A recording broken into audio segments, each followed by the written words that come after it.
For all you elk hunters out there, chasing turkeys is basically the same thing. I know the reaction you just gave me, but don't knock it till you try it, and don't try it without OnX.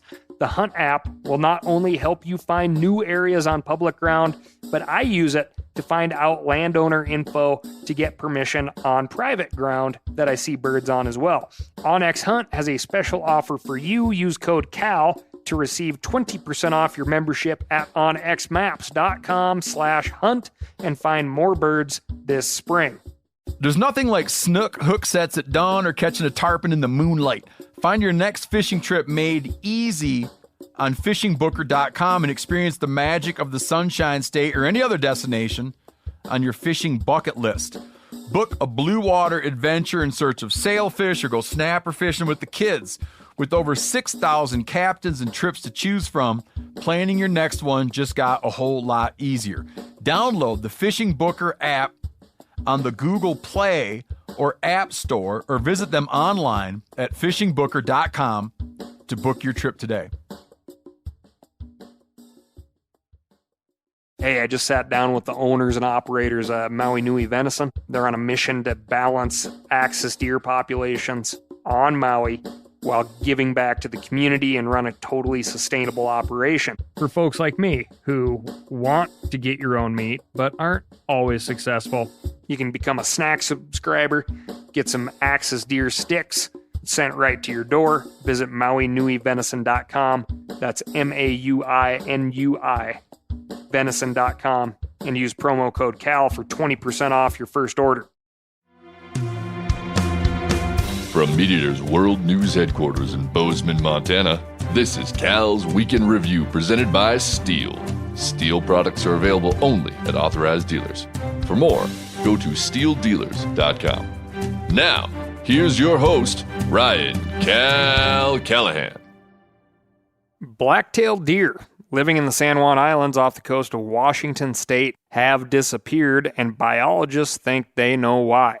Big thanks to James for sending this one in. Since the extirpation of wolves in the mid-19th century, the black-tailed deer living on the San Juan Islands have had few natural predators.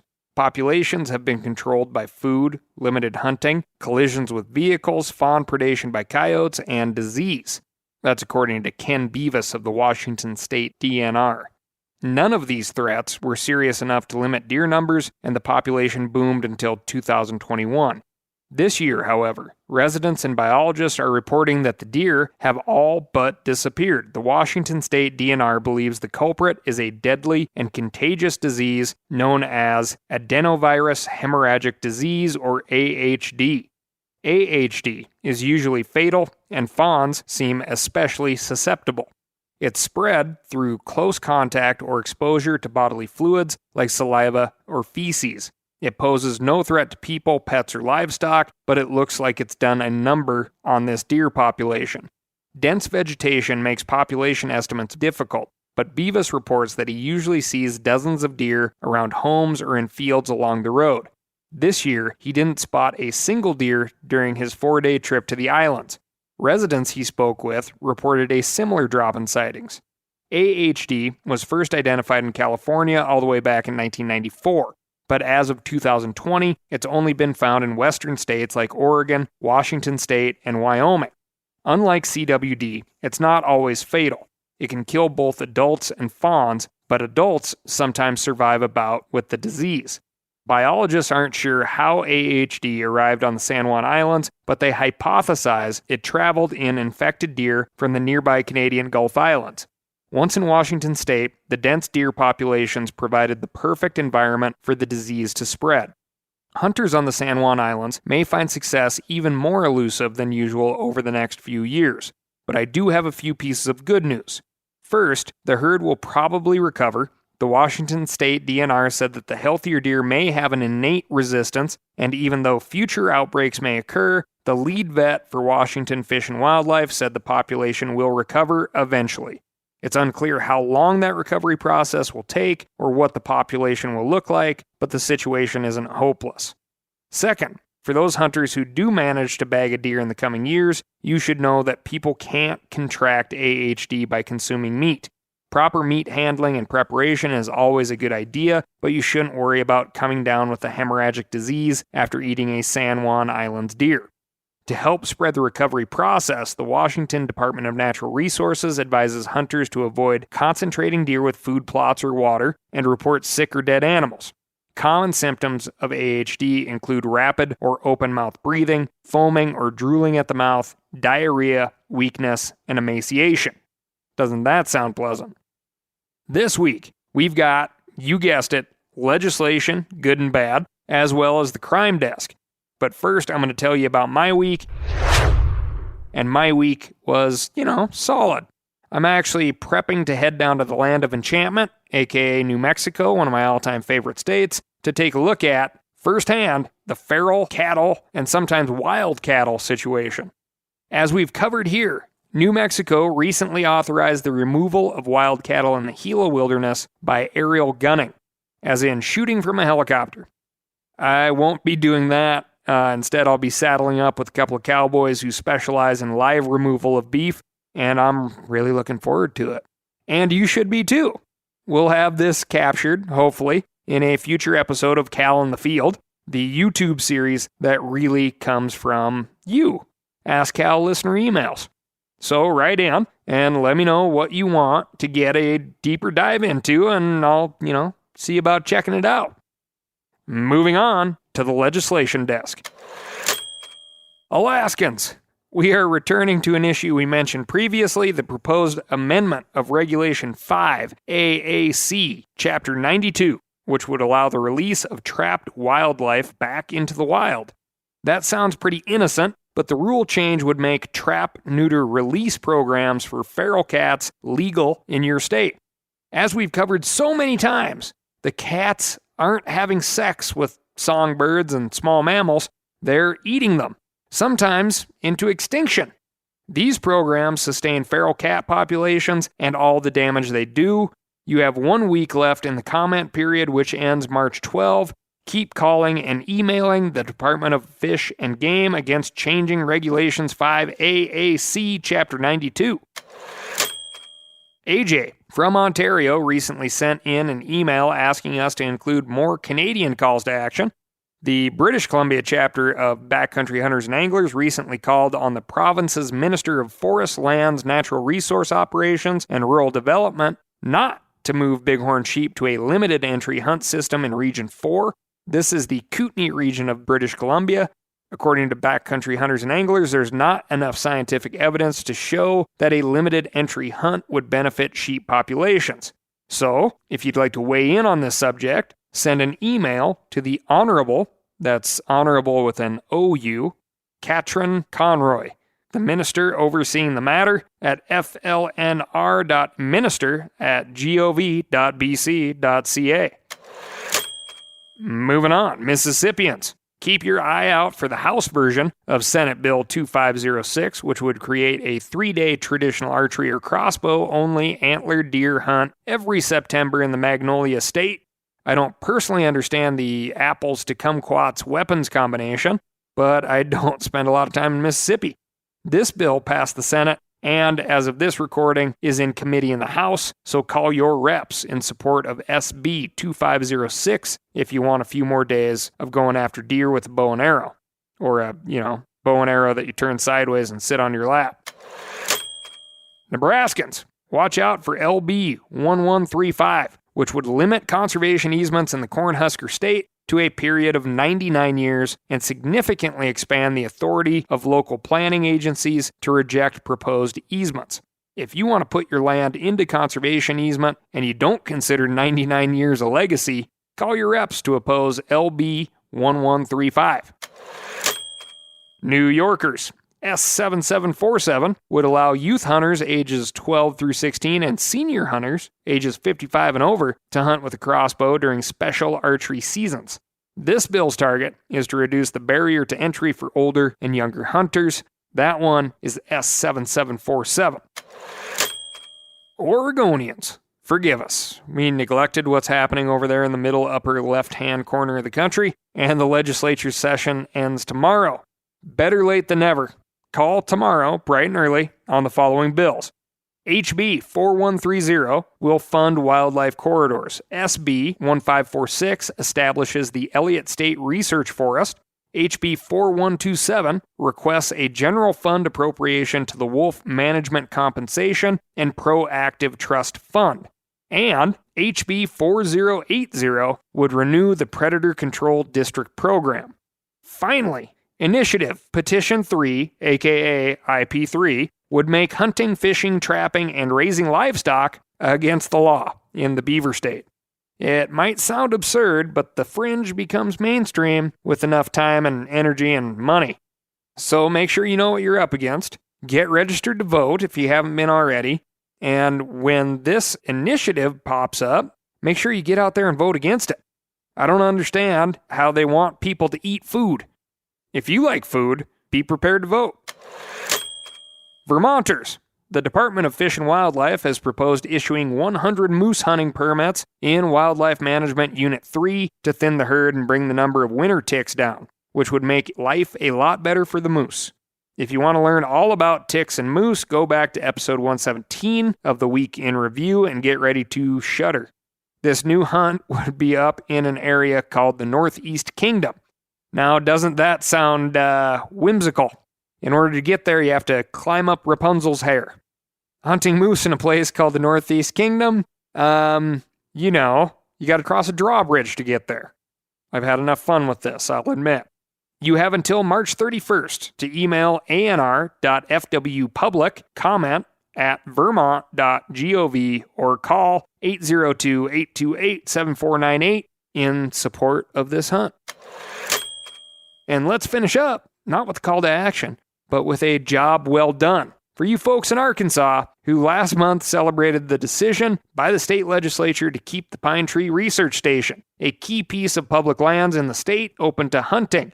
While you're back there in episode 117 listening to the deep dive on moose tick and how many ticks makes up a pound and gross stuff like that, you'll also get the full story on the epic campaign to prevent Pine Tree Research Station from being sold by the University of Arkansas, I would say illegally.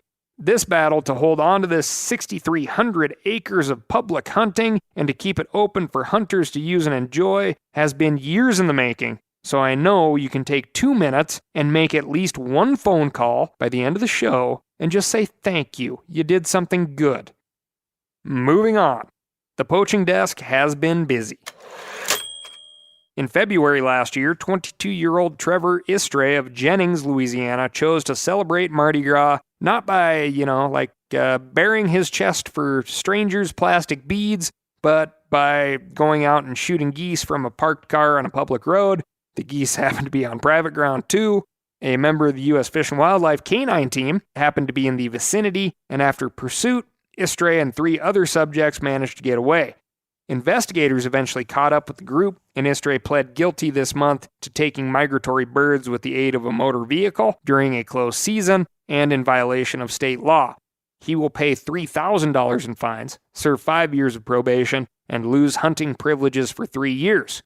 Whether he wants to or not, looks like Istray is giving up hunting for Lent.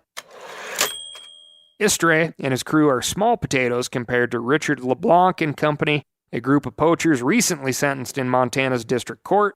LeBlanc started racking up wildlife infractions in 2005, and Fish, Wildlife, and Parks built a case against him and 23 out-of-state buddies who took at least 48 game animals illegally in and around a ranch owned by one of the individuals. Investigator Steve Marks of FWP said, quote, their main focus was the unlawful hunting of mule deer bucks in Hunting District 652. To those of you out there who have applied for mule deer tags here in the great state of Montana and you've been denied, think about these jackwagons stealing your opportunities, our opportunities. The reason things like this happen is because these little groups of folks get together and they start telling each other how unfair it is that they can't go hunt when they want, whenever they want, and it's just, the world coming down on them unfairly. And they refuse to think about all of us who apply for the opportunity to go hunt. It's theft. And it's incredibly selfish. And think about the fact that they wasted game. Mule deer is delicious, my favorite meat. LeBlanc will pay $50,000 in restitution and serve a 6-month suspended sentence. For all you elk hunters out there, chasing turkeys is basically the same thing. I know the reaction you just gave me, but don't knock it till you try it, and don't try it without OnX.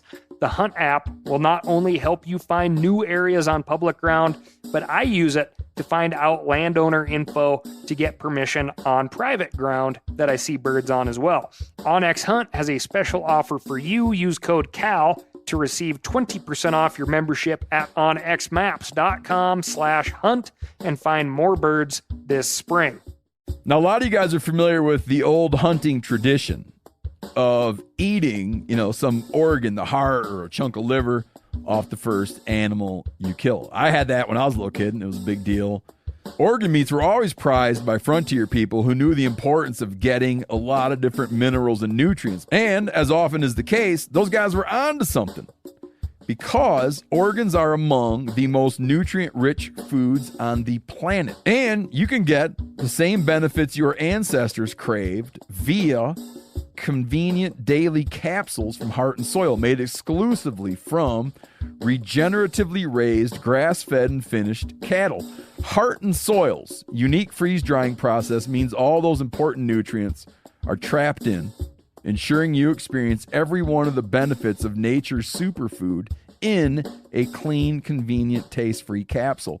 Find out more at heartandsoil.co. And make sure to use code MeatEater for 10% off your purchase. That's heartandsoil.co. Use the code MeatEater. We've all seen plenty of gadgets and fads come and go, but here's one product that stood the test of time: Seafoam Motor Treatment. Lots of hunters and anglers know that Seafoam helps engines run better and last longer. It's really simple. When you pour it in your gas tank, Seafoam cleans harmful fuel deposits that cause engine problems.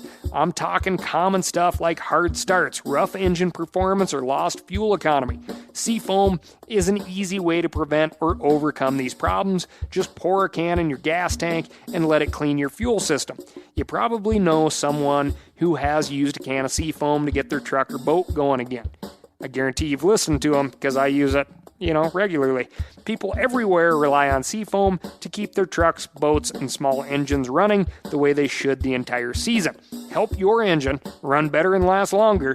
Pick up a can of Seafoam today at your local auto parts store, or visit seafoamworks.com to learn more.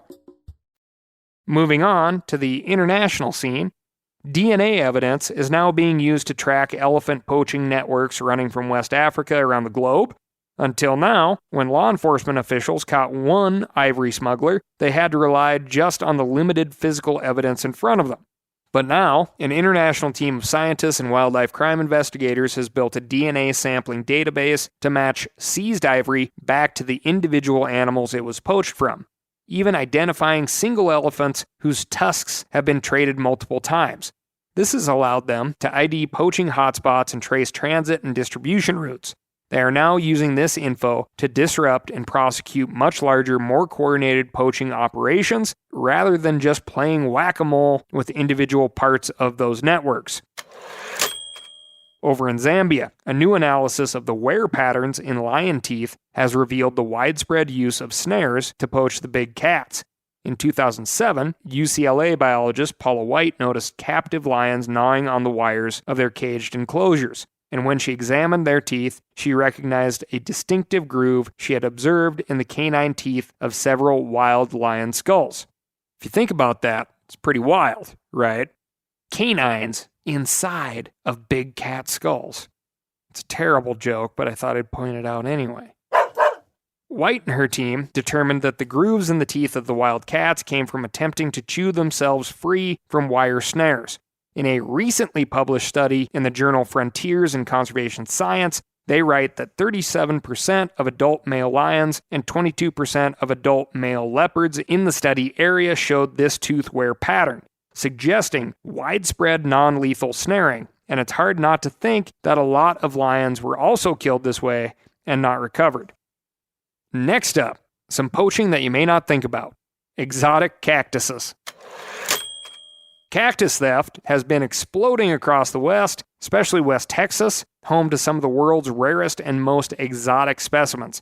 Tending plants has, of course, become a huge hobby during the pandemic, and even though you can get hundreds of different cactus species from your local greenhouse, former U.S. Fish and Wildlife plant poaching investigator Eric Jumper told NPR's Marketplace that many people are driven to possess exactly the species that illegal collecting has almost driven extinct. He said, quote, "The demand is so strong, I don't think you can keep up with the supply." Areas of the Chihuahua Desert are so hard hit that Jumper fears the complete loss of several endangered species in the coming decade. One particularly desirable threatened cactus is the Ariocarpus fissuratus. One of these in good condition can fetch several $1,000s on the international market. The common name for this species is false peyote, which, if you're going to go spend thousands of dollars on peyote and then discover it was both psychoactively inert and also an endangered species, well, that would, seriously harsh your mellow, man. And, probably put you in a prickly situation. Returning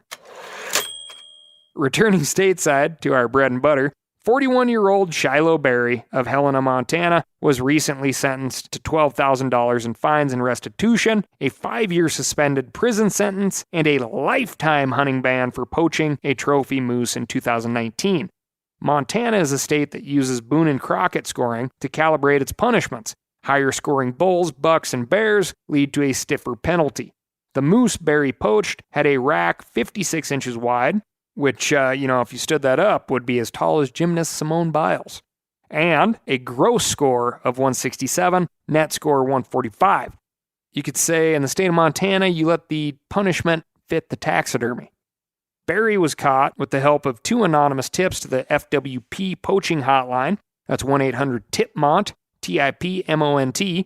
One of the tips alerted officials to the site of the decapitated bull, and one pointing to Berry as someone in possession of some antlers that seemed too good for Berry to honestly come by. So maybe we'll end the poaching roundup with a PSA.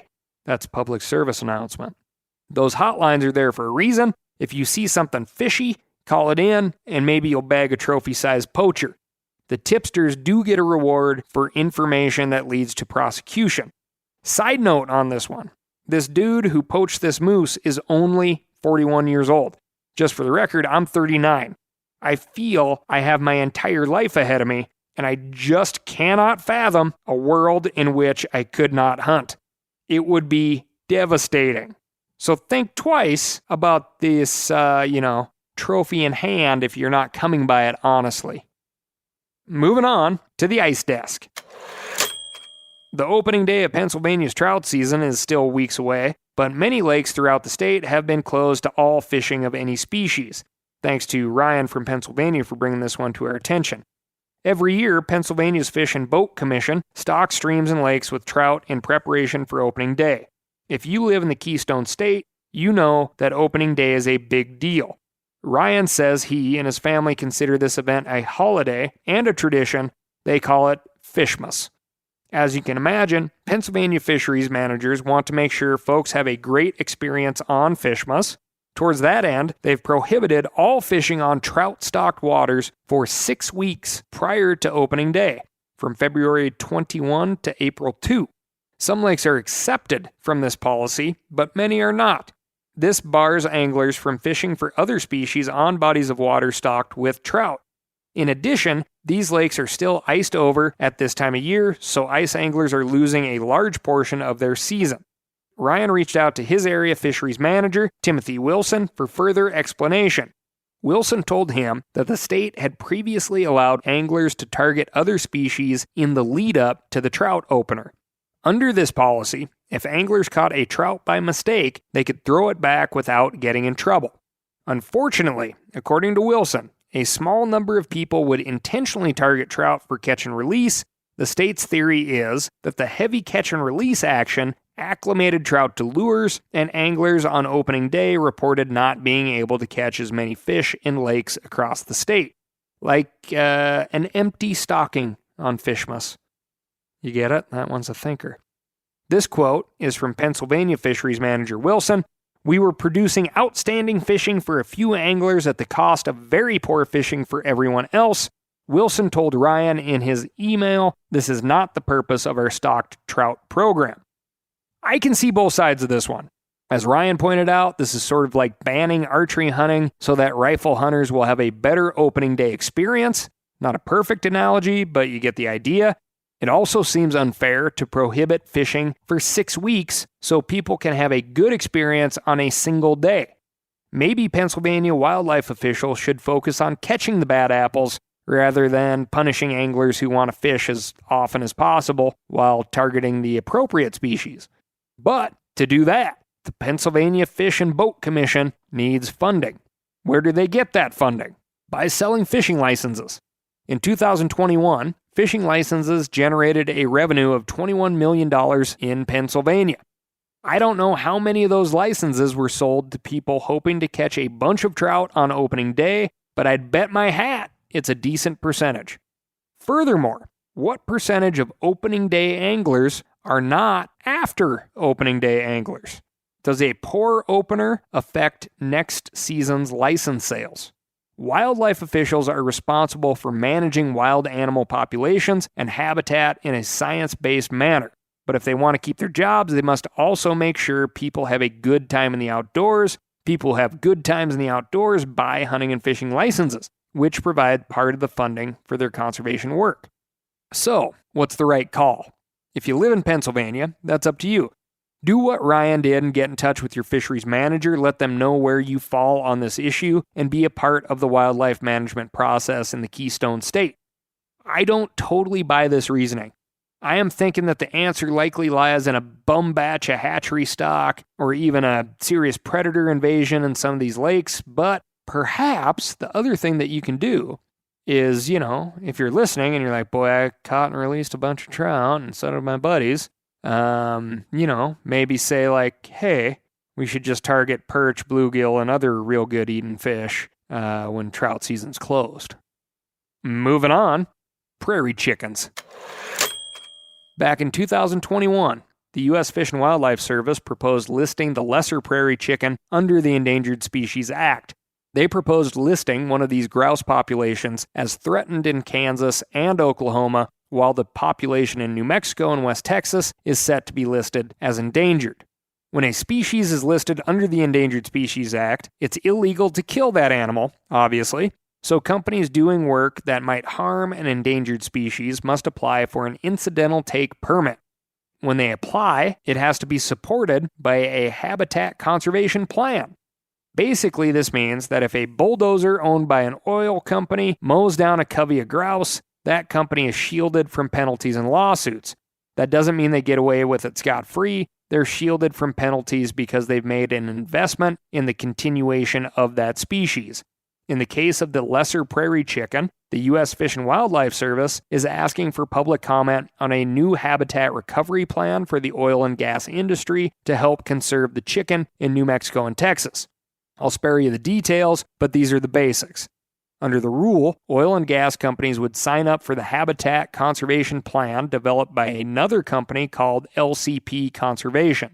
This company is responsible for administering the plan, which consists of restoring and enhancing habitat for the lesser prairie chicken. For every 2 acres of chicken habitat affected, the HCP would require LCP Conservation to restore 1 acre and enhance another acre. Restoration includes removing woody vegetation and infrastructure, as well as the conversion of cropland to grassland.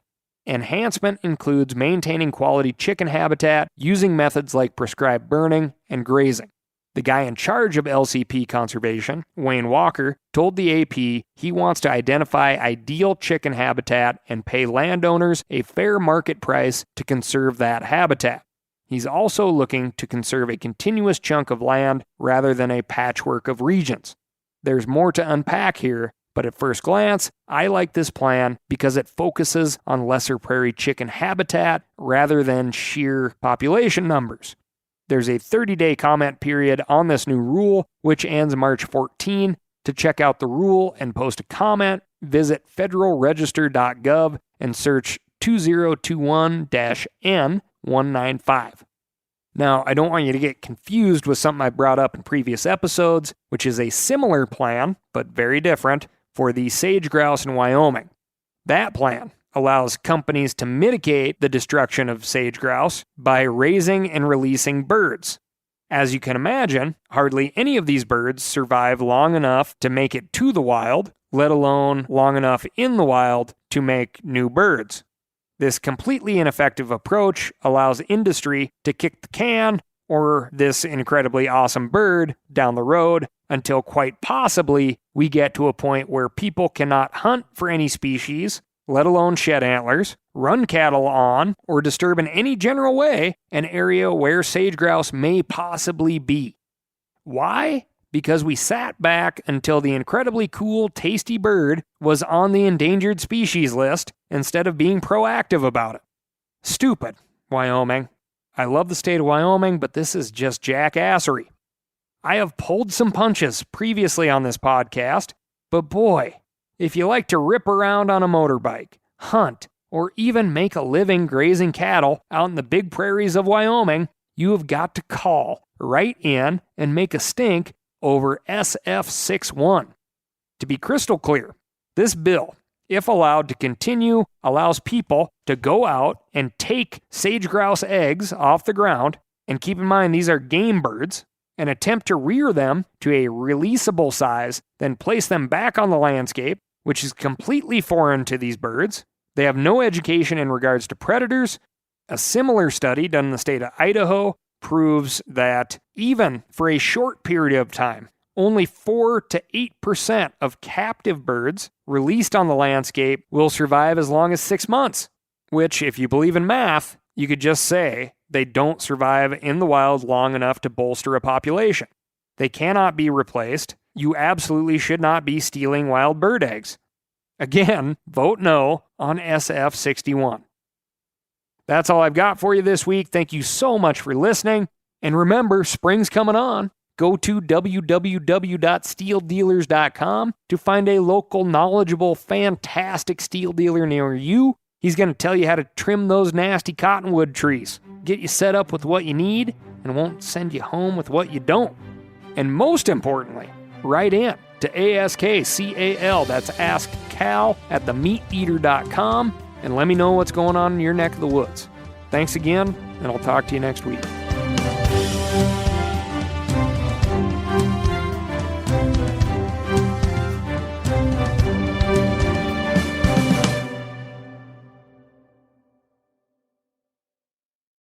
I'm sure a lot of you guys remember the old ceremonial hunting tradition of eating the heart out of the first animal you kill. Meat from those organs are among the most nutrient-rich foods on the planet. You can get those same benefits your ancestors craved via convenient daily capsules from Heart and Soil. Find out more at heartandsoil.co. And remember, use code MeatEater for 10% off your purchase. Outdoor adventure won't wait for engine problems. Things like hard starts, rough performance, and lost fuel economy are often caused by fuel gum and varnish buildup. Seafoam can help your engine run better and last longer. Simply pour a can in your gas tank. Hunters and anglers rely on Seafoam to keep their engines running the way it should the entire season. Pick up a can of Seafoam today at your local auto parts store or visit seafoamworks.com to learn more. That's seafoamworks.com to learn more.